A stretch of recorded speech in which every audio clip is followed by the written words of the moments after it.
అందరూ పుడతారు చచ్చిపోతారు, పుడతారు చచ్చిపోతారు. ఒకళ్ళే కొందరు చరిత్రలో ఉంటారు. మన సౌత్ సినిమాలో ఎంతో గొప్ప డైరెక్టర్స్ ఉన్నారు. కేవీ రెడ్డి దగ్గర నుంచి స్టార్ట్ చేసి ప్రెసెంట్ డే లోకేష్ కనకరాజ్ దాకా ఎంతో గొప్ప డైరెక్టర్స్ ఉన్నారు. వాళ్ళ ఫిలిమ్స్ కూడా చాలా గొప్పగా ఉంటాయి. అండ్ మన సౌత్ ఫిలిం ఇండస్ట్రీలో ఎన్నో రకాల ఫిలిమ్స్ వచ్చాయి.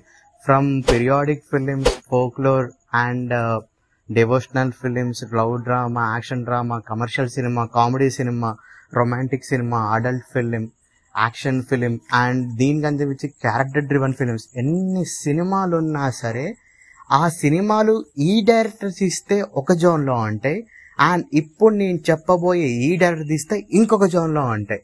అందరి ఫిలిమ్స్ ఒక కైండ్ ఆఫ్ మార్క్ ఉంటే ఈయన ఫిలింకే మార్క్ ఉంటుంది. ఎవ్వరి పేరు చెప్పితే సినిమాలో బొక్కలున్నా సరే కళ్ళు మూసుకొని థియేటర్కి వెళ్తారు. ఈయన పేరు కనిపిస్తే కళ్ళు మూసుకొని థియేటర్కి వెళ్ళిపోయి కూర్చుంటారు. సినిమాలో బొక్కలున్నా సరే చలో చల్తా ఇది గొప్ప సినిమా అని అంటారు. ప్రమోషన్లతోటే 80% సినిమాని హిట్ చేసుకుంటారు. అతనే తెలుగు జాతి గర్వకారణమైన one and only pride, Indian సినిమాకి మకుటం లేని మహారాజు. డైరెక్టర్స్లందు ఈ director Vairayya, Srisaila Shiva Sri Rajamouli alias SS Rajamouli. SS Rajamouli కూడా అతనేం కష్టపడి రాలుకోటి రాలే. He is also part of nepotism. వాళ్ళ అన్నయ్య మరగతమణి కీరవాణి గారు ఆ టైంకి one of the greatest film makers. అంటే 2000 టైంకి ఆయనకి ఎన్నో రకాల హిట్ ఫిల్మ్స్ ఉన్నాయి ఆయన ఆల్బంలో. అండ్ 2 వాళ్ళ ఫాదర్ విజేంద్ర ప్రసాద్ గారు ఆ టైంకి ఎన్నో గొప్ప గొప్ప ఫిలిమ్స్కి ఆయన రైటర్గా చేశారు. సో ఈయనకు ఛాన్స్ ఎర్లీగా వచ్చినా ఆ ఛాన్స్కి తగ్గ క్రెడిబిలిటీ ఈయన సంపాదించుకోవడానికి చాలా టైం పట్టింది. ఈయన డెబ్యూట్ 1996లోనో 1997లోనే చేశారు ఒక టీవీ సీరియల్ తోటి. పేరు వచ్చేసి శాంతి నివాసం. అండ్ ఈ సీరియల్ బాగానే వెళ్తున్నప్పుడు ఈయనకు ఒక అడ్వర్టైజ్మెంట్లో ఒక షూట్ తీయమని చెప్పి కూడా వచ్చింది, ఒక సోప్ యాడ్ని. అది కూడా చేస్తున్న టైంలో కె రాఘవేందర్ రావు గారు ఈయన వర్క్ నచ్చి అశ్విని దత్ గారితో కొలాబరేట్ అయ్యి ఈయనని డెబ్యూట్ చేశారు. The film call student number 1. ఈయన డెబ్యూట్కి చాలా కష్టపడ్డారు ఆ టైంలో. లైక్ డైరెక్టర్ కొత్తవాడు అండ్ హీరో చూస్తే ఆల్రెడీ తన previous work was biggest disaster. ఈ సినిమా కూడా ఎలా ఉంటుందంటే సినిమా అంతా రాఘవేంద్ర గారు చూసినట్టుంటుంది. బట్ ఈ సినిమాలో వన్ సీన్ నరికేస్తా అని చెప్పి జూనియర్ ఎన్టీఆర్ గారు అయితే ఎప్పుడైతే చెప్పారో దెబ్బకు అక్కడితో అర్థమైపోయింది ఎస్ఎస్ రాజమౌళి ఈ ఫిలిం ఈ పార్ట్ మాత్రమే తీస్తారని చెప్పి. అండ్ సినిమా పేరు స్టూడెంట్ నెంబర్ 1. ఈ సినిమా రిలీజ్ అయిపోయింది, పర్లేదు బాగానే ఆడింది, హీరోకి పేరు వచ్చింది, డైరెక్టర్కి కూడా పేరు వచ్చింది. కానీ ఇది ఎలాంటి పేరు అంటే ఎవరో చేసిన కార్యక్రమానికి మనోడికి పేరు వేసుకుంటే ఎలా ఉంటుందో అలా ఉంటుంది. ఈ సినిమా వల్ల రాజమౌళి గారికి వచ్చింది ఏమీ లేదు, కొంచెం డిసప్పాయింట్మెంట్ అయితే అయ్యారు. అండ్ ఈ సినిమా వల్ల తన క్రెడిబిలిటీ పోయింది ఎస్ఎస్ రాజమౌళి గారికి. అండ్ ఇలా అయితే నడవదని చెప్పి వాళ్ళ నాన్నగారిని అడిగి మంచి స్క్రిప్ట్ ఉందా అంటే ఆ స్క్రిప్ట్ పట్టుకొని ప్రెసెంట్ డే బిగ్గెస్ట్ స్టార్ అయిన ప్రభాస్ దగ్గరికి వెళ్ళారు, ఆయన రిజెక్ట్ చేశారు. అండ్ ఎంతో మంది సీనియర్ యాక్టర్స్ దగ్గరికి వెళ్ళినా వాళ్ళు రిజెక్ట్ చేశారు. సో తనకి మొదట ఛాన్స్ ఇచ్చిన ఎన్టీఆర్ దగ్గరికి పట్టుకెళ్ళి సినిమా షూట్ చేశారు. Can I say one thing, this is the best mass action film in TFI. ఇలాంటి మాస్ సినిమాలు టిఎఫ్ఐలో ఎన్నో వచ్చినా they will compare with one film, that is called Simhadri. ఈ సినిమాలో ఉండే షిల్అవుట్ షాట్స్ కానీ ఈ సినిమాలో the way of presentation of NTR కానీ ఇప్పటికి కూడా ఆయన ఫ్యాన్స్ అందరూ సింగమలయన్న అంటే ఎన్టీఆర్ తప్ప ఇంకెవ్వడు చేయలేడని చెప్పి గర్వంగా చెప్పుకునే ఒక కల్ట్ యాక్షన్ డ్రామా సింహాద్రి. ఈ సింహాద్రి టైటిల్ తోటి ఆ టైంలో ఎన్టీఆర్ గారు సృష్టించిన విధ్వంసం ఎలాంటిదో తెలుసా? ఆల్టర్ రికార్డులు పెట్టేశారు. చిరంజీవి ఇందిరా సినిమా వచ్చేసి అంత బాగా భయంకరంగా ఆడుతుంటే ఈ సినిమాతో రాజమౌళి ఎన్టీఆర్ గారు కలిసి ఆ పీఠాన్ని కొంచెం కదిలించేశారు. దెబ్బకు రాజమౌళి అనే పేరు ఇండస్ట్రీ అంతా పేలిపోయింది. ఆ టైంకి తెలుగు సినిమాలో ఉన్న ఏకైక బ్రాండ్ హీరో మెగాస్టార్ చిరంజీవి గారు ఆయన స్క్రీన్ మీద పడితే ఒక సెన్స్. అలాంటి చిరంజీవి హవా నడుస్తున్న రోజులో సింహాద్రి కొట్టాక ఒక కాలేజ్ యూత్ స్పోర్ట్స్ డ్రామా తీశారు విత్ నితిన్ సై. ఈ సినిమా TFIలో one of the special film అని నేను అంటాను. అండ్ రాజమౌళి గారి ఫిలిమోగ్రఫీలో only unique project that haves so much of repeat value. Sye cinema ఎలాంటి సినిమా అంటే నీకు డిప్రెషన్ వచ్చేసి and you are total like ఏంటి అడ్రినలిన్ రష్ రావట్లేదు అనిపిస్తుందా, వెళ్ళి సై సినిమాలో ఉండే ఆ క్లైమాక్స్ చూడు, రాజీవ్ కనకాల గారు చెప్పే డైలాగ్స్ విను, you will get motivation. The way the zeal and the pride have reason the Sye film called Sye. ఈ సినిమా ఆల్బంలో one of the best album. నాకైతే ఆ టైంలో యూత్ ఆడియన్స్కి నితిన్ని ఇంకొంచెం దగ్గర చేసిన సినిమా సై అని అంటాను. అండ్ ఈ సినిమా కమర్షియల్ వైజ్గా పెద్ద హిట్ అయిందా అంటే జస్ట్ ఒక హిట్ మార్క్ మాత్రం రీచ్ అయింది. కానీ the name SS Rajamouli have gone in to the wider audience.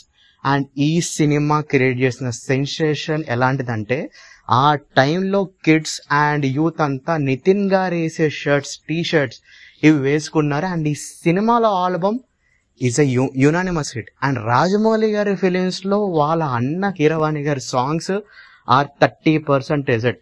సినిమాలో క్రెడిబిలిటీ, రాజమౌళి గారి సినిమాలో క్రెడిబిలిటీ 50%, రాజమౌళి గారిది అయితే 30% గోస్ టు MM కీరవాణి గారు. ఈ బ్రదర్స్ వచ్చి బాక్స్ ఆఫీస్ మీద పడితే రికార్డులు చల్లా చెదరైపోయి పిచ్చి అయిపోయింది. ఆ టైంలో సాంగ్స్ అన్నా డాన్స్ అన్నా ఏమైనా సరే మెగాస్టార్ చిరంజీవి గారు ఆయన స్క్రీన్ మీద పడితే చాలు జనాలు పోనగాలు తొలగిపోయారు. అప్పుడు ఒక సినిమా తీశారు, 6 అడుగుల 2 అంగుళాల హైట్తో ఉన్న యాక్టర్. అప్పటిదాకా ఆయన తీసిన సినిమాలన్నీ అంతంత మాత్రమే. మహా అయితే సంక్రాంతికి వచ్చి భయంకరమైన సినిమా కొట్టాడు. జస్ట్ చెయ్యి మడిచి కండ బిగిస్తే చాలు మాస సూగిపోయారు. కన్ను పెద్ద చేస్తే చాలు జనాలంతా ఎగిరెగిరి అలవాటు పడిపోయారు. ఒట్టేసి ఒక మాట వేయకుండా ఒక మాట చెప్పనమ్మా అనే డైలాగు ప్రజెంట్ డే మీమ్ కల్చర్లో one of the greatest dialogue. ఆ సినిమా పేరు ఛత్రపతి. ఈ ఛత్రపతి ఎలాంటి క్లాసిక్ సినిమా అంటే ఈ సినిమాని ట్రై చేయడానికి ఎన్నో గొప్ప సినిమాలు వచ్చాయి, కానీ this film will be remind for ages. అటు ప్రభాస్ గారిని, రాజమౌళి గారికి one of the biggest part of Telugu cinema.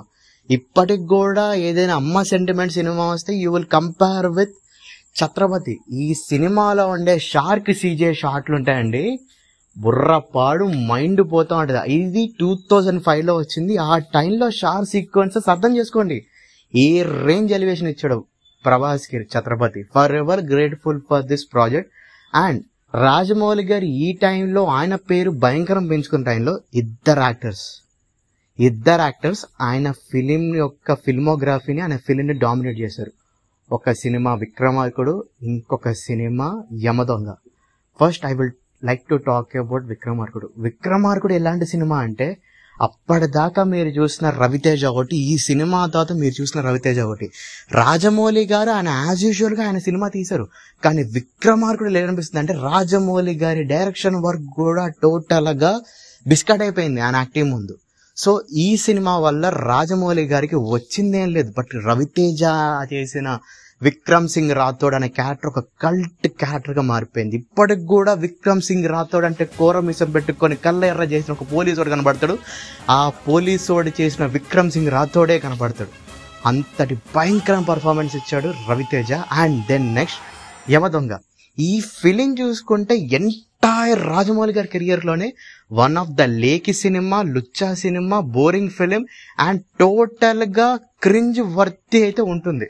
ఎందుకు చెప్పనా, ఈ ఫిలింలో కాసేపు మీరు ఎన్టీఆర్ని మర్చిపోయి వేరే ఏ యాక్టర్ చూసినా సరే it will be like a cringe stuff. Rajamouli గారి ఫిలింలో ఆయనకే నచ్చిన సినిమా యమదొంగ.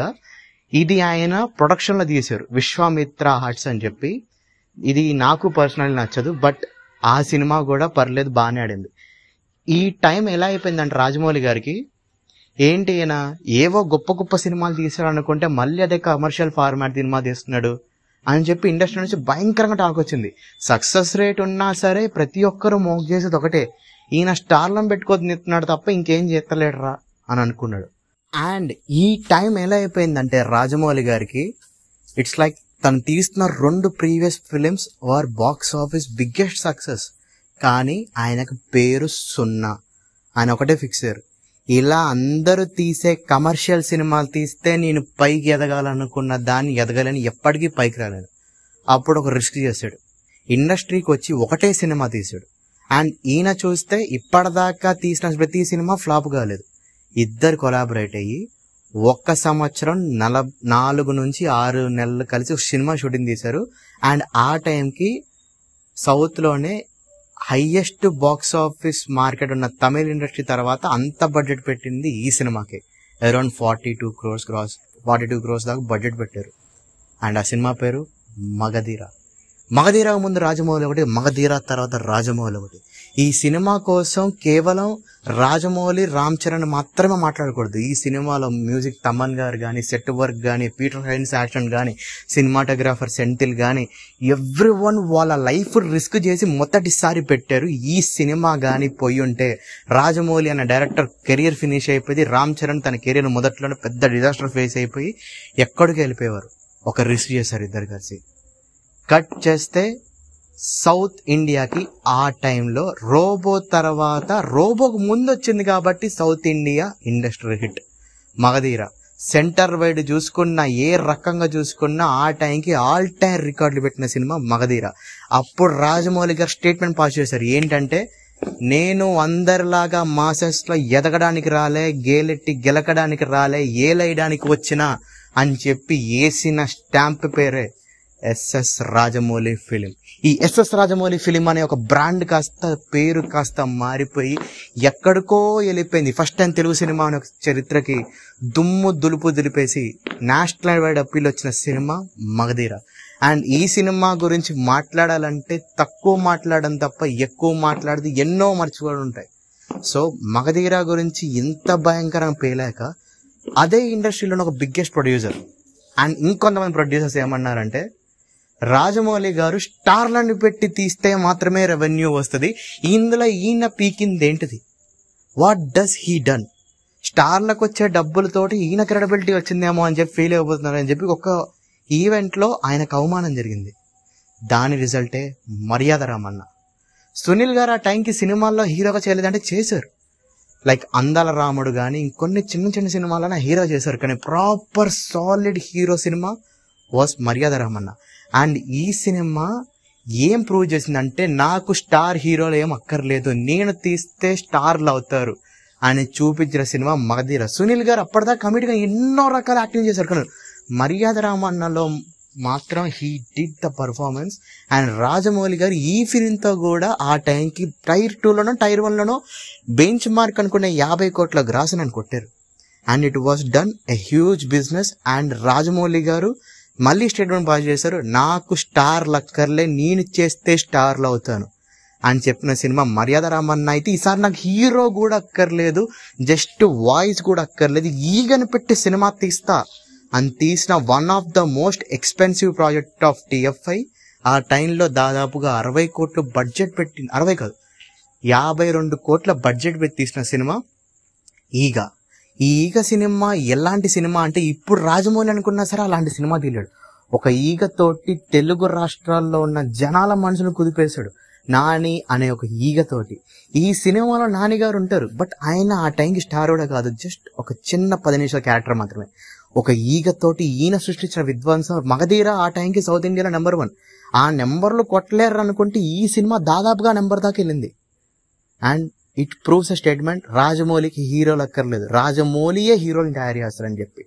అప్పటిదాకా తెలుగు సినిమా తన స్థాయికి వచ్చేసింది, తన కాళ్ళ దగ్గర వచ్చింది, కానీ తను పై స్థాయి ఉన్న వ్యక్తిని చూశాడు, కరణ్ జోహార్. మన తెలుగు సినిమా అక్కడికి వెళ్తే ఎవరు చూడట్లేరు, మన సినిమాలు ఆడట్లేవు.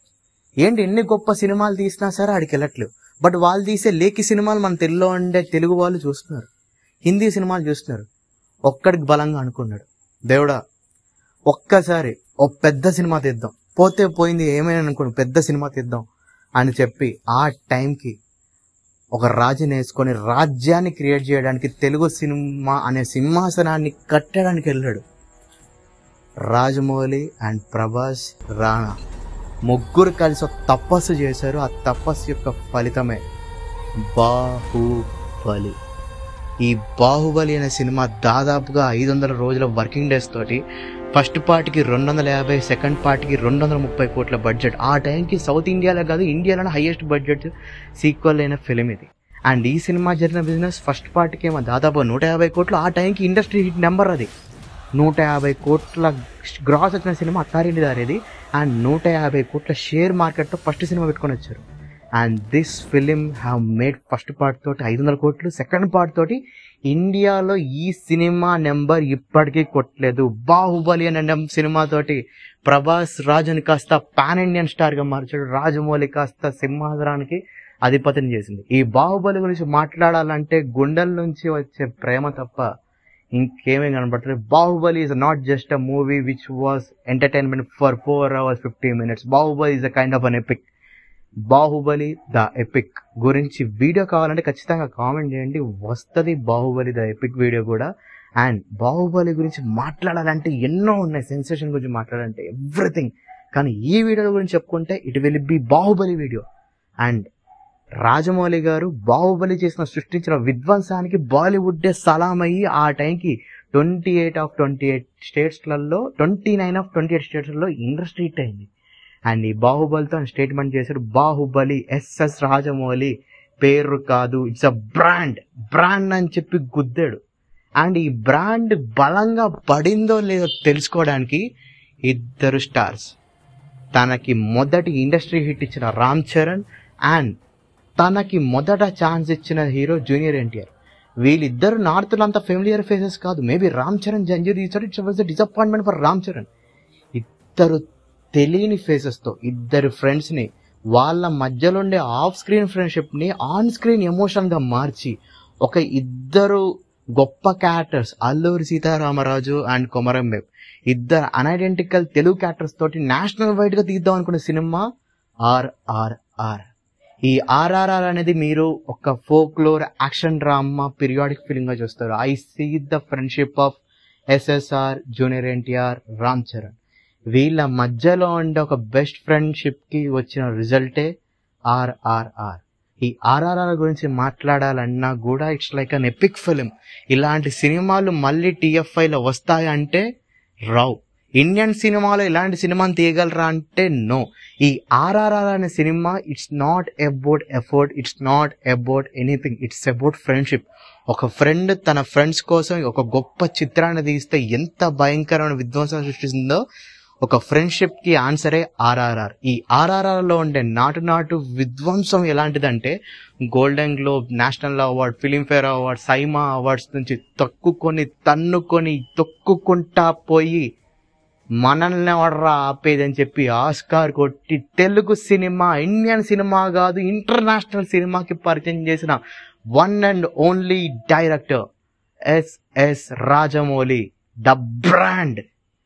ఇప్పుడు తన దగ్గరకు వచ్చిన బాలీవుడ్ సింహాసనం, ఇండియన్ ఇండస్ట్రీ అనే ఒక సింహాసనం కూడా తన కళ్ళకి ఒక మహానది కూడా చిన్న బావులా కనబడుతుంది.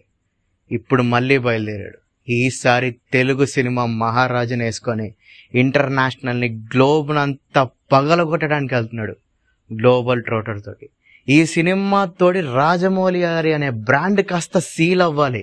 తెలుగు సినిమా అంటే రాజమౌళి గారి పుట్టినిల్లు కాదు, it will B house of productions.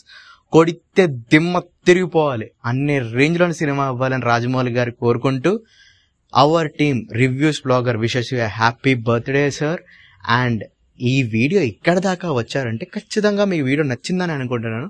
So కొంచెం షేర్ చేయండి. TFI చూస్తున్నారు కదా, షేర్ చేయండి. ఇది నాన్ స్క్రిప్టే, మేమైతే స్క్రిప్ట్లు రాసుకోము. షేర్ చేయండి, లైక్ చేయండి, కామెంట్ చేయండి మీకు ఇష్టమైన రాజమౌళి గారి సినిమా గురించి. And we'd like to hear more. And మా నరేషన్ కానీ మీకు నచ్చితే కొంచెం సబ్స్క్రైబ్ చేసుకోండి bye. It will be a great useful for us. And మళ్ళీ నెక్స్ట్ ఒక మంచి నరేషన్ వీడియోతోటి, మంచి ఇంట్రెస్టింగ్ వీడియోతో మళ్ళీ కలుస్తాను. This is your host reviews blogger signing of.